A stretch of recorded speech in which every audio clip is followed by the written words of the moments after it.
নমস্কার বন্ধুরা, আজ এমনই একটা মন্দিরে দর্শন করাবো তোমাদের, যে মন্দিরটাকে দেখলে হয়তো তোমরা মনে করবে যে এটা হচ্ছে দক্ষিণেশ্বরের মন্দির, কিন্তু এটা দক্ষিণেশ্বরের মন্দির না।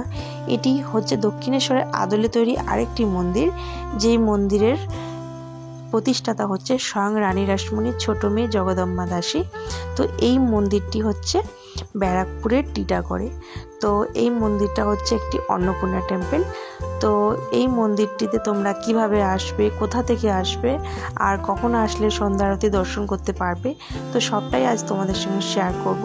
তো চলো বন্ধুরা, ভিডিওটি দেখতে থাকো, আশা করছি তোমাদের ভিডিওটি ভালো লাগবে। Hello friends, welcome back to my channel. কেমন আছো তোমরা সবাই? আশা করছি তোমরা সবাই খুব ভালো আছো, আর আমিও ভালো আছি। তো দেখো, সকাল সকাল রেডি হয়ে গেছি। তো আজকে একটা জায়গায় যাব। তো কোথায় যাচ্ছি সবটাই আজ তোমাদের সঙ্গে শেয়ার করব। তো চলো বন্ধুরা, ভিডিওটি স্কিপ না করে দেখতে থাকো। আশা করছি তোমাদের সবাই ভিডিওটি ভালো লাগবে। তো আমরা এখন রাস্তায় রয়েছি, আর আমরা এখন গাড়িতে বসে আছি। তো আমরা এসেছি হচ্ছে মধ্যমগ্রামে। ফার্স্টে মধ্যমগ্রাম থেকে আমরা এসেছি সোদপুরে, আর সোদপুরে আসার জন্য আমরা নিয়েছি হচ্ছে অটো করে আমরা সোদপুরে এসেছি। সোদপুর থেকে আমরা যে কোনো গাড়ি অ্যাভেলেবেল পাওয়া যায় টিটাগড়ে যাওয়ার জন্য।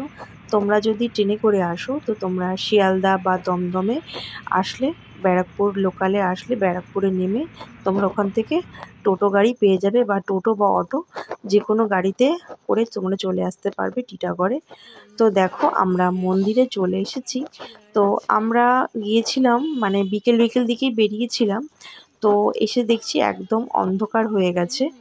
তো এখন বাজে সন্ধে 5:30 বা 5:45 বাজে।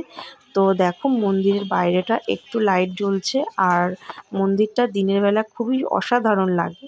তো আমরা বুঝতে পারিনি। তো আমি ফার্স্ট টাইম এই মন্দিরে আসলাম।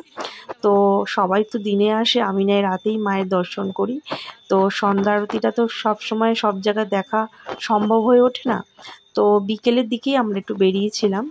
তো বাচ্চা নিয়ে সকালের দিকে বেরোইনি। তো দেখো, এখন আমরা মন্দিরের ভিতরে প্রবেশ করছি। আর এই মন্দিরে প্রতিদিনই মানে যা মানুষজন দেখে বুঝলাম, ভালোই মানুষ এখানে প্রতিদিনই আসা যাওয়া করে। আর মন্দিরটার ভেতরটা খুবই সুন্দর। যেহেতু আমরা রাতের বেলা এসেছি, সেভাবে আমরা মন্দিরটা তোমাদের সঙ্গে শেয়ার করতে পারবো না। আর খুব তাড়াতাড়ি আমরা দিনের বেলায় যাব, তো সেদিন তোমাদের সবটাই শেয়ার করব। তো দেখো, মন্দিরটা এত সুন্দর একটা মন্দির। তো এত সুন্দর একটা মন্দিরের রাতের পরিবেশটা দেখলে মানে চোখ দিয়ে জল বেরিয়ে যাবে। আমার এত খারাপ লাগছিল যে স্বয়ং রানী রাসমণি মন্দিরে এত আলো, এত মানে উজ্জ্বল একটা ভাব, কিন্তু দেখো তার মেয়ের মন্দিরে কোনো রকমভাবে সেরকম আলোর ভাব নেই। তো মন্দিরের সামনের দিকটা একটু আলো ছিল, যার জন্য একটু ভালোভাবে ভিডিও করা গেছে।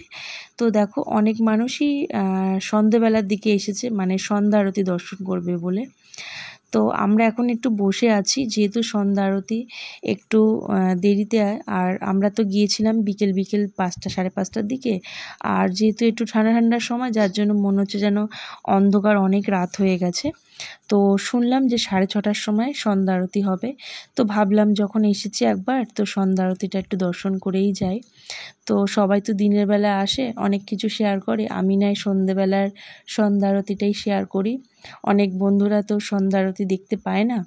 তো সেই জন্য একটু এখানে বসে আছি, আর বসে একটু ভিডিও করে নিচ্ছি, যাতে তোমাদের সঙ্গে একটু শেয়ার করতে পারি। তো চলো বন্ধুরা, মন্দিরের বাইরেটা একটু দেখাই। তো দেখো, মন্দিরের বাইরেটা একদম অন্ধকার। তো এইগুলোও হচ্ছে একটা শিব মন্দির। তো এখানেও 6টি শিবলিঙ্গ আছে। তো দেখো, রাতের বেলা যেহেতু সেভাবে ভালো করে বোঝা যাচ্ছে না। তো মানে দিনের বেলা আসলে তবে একটু ভালোভাবে মানে বোঝা যেত মন্দিরগুলো। তো আমার খুব মন খারাপ লাগছিল। তো আমি ভাবছিলাম আমি আবার আসবো এই মন্দিরে। তো এই মন্দিরে এসে পুজো দেব। তো সন্ধ্যাবেলা যেহেতু এসেছিলাম, তো সেভাবে আমি পুজো দিইনি। যাক, একটু মায়ের দর্শন পেয়েছি, এইটুকুনিতেই শান্তি। তো দেখো, সন্ধ্যা আরতি এই শুরু হবে। তো সবাই মন্দিরের ঠাকুরমশাই এসে উপস্থিত হয়েছে। তো এখন ভেতরে প্রবেশ করবে। আর তো সবটাই তোমাদের সঙ্গে শেয়ার করব। তো দেখো, অনেক বয়স্ক মানুষরা এসেছে এই মন্দিরে। তো দেখো, মন্দিরের খুলে গেছে। তো এবার সন্ধ্যা আরতি শুরু হবে। আর সন্ধ্যা আরতি আমি এই প্রথম দেখছি, মানে দক্ষিণেশ্বরের মন্দিরেও আমি সন্ধ্যা আরতি কোনোদিনও দেখতে পাইনি, তো এখানে এসে সন্ধ্যা আরতি দর্শন করতে পারবো। এই মন্দিরের প্রতিষ্ঠাতা হচ্ছে স্বয়ং রানী রাসমণির ছোট মেয়ে জগদম্বা দাসী। জগদম্বা দাসী ও তার মা যখন সবাই মিলে যখন বেনারসে যাত্রা করেছিল, তখন স্বয়ং মা রানীমাকে স্বপ্ন দেখিয়েছিল যে বেনারসে যাওয়ার দরকার নেই, এই গঙ্গার ঘাটেই আমার মন্দির স্থাপন কর, আমি এখানেই বিরাজমান হব। তো স্বয়ং রানীমা তখন দক্ষিণেশ্বরে মন্দির স্থাপন করেছিল। আর তখন থেকেই তার মা মানে মেয়ের মনে একটা আক্ষেপ ছিল যে অন্নপূর্ণা দর্শন আর সে করতে পারল না। তখন তার স্বামী মথুরামোহন বিশ্বাস তার স্ত্রীর এই ইচ্ছাকে মান্যতা দিয়ে তার স্ত্রীর জন্য একটি জায়গা খুঁজেছিল যেখানে তার স্ত্রী মন্দির স্থাপন করতে পারে।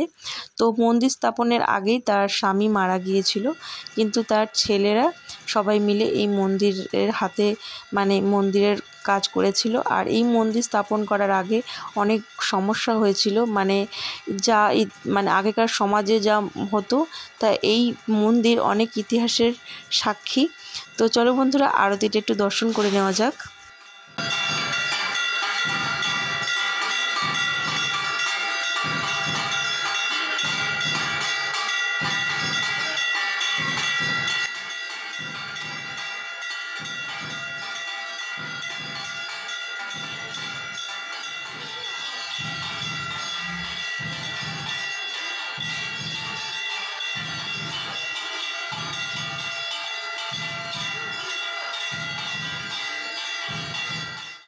তো মন্দিরে আরতি শেষ হয়ে গেছে, তো এবার আমরা বাড়ি ফিরবো। তো দেখো একদম অন্ধকার অন্ধকার, আর এগুলো হচ্ছে কোয়ার্টার, মানে আমি যতদূর শুনলাম তো এখানে অনেক মানুষ থাকে। তো দেখো এখন আর আরতি শেষ হওয়ার পরে এখানে প্রসাদ বিতরণ হয়। তো বন্ধুরা, আজকের ভিডিওটি এতটুকুই রাখলাম।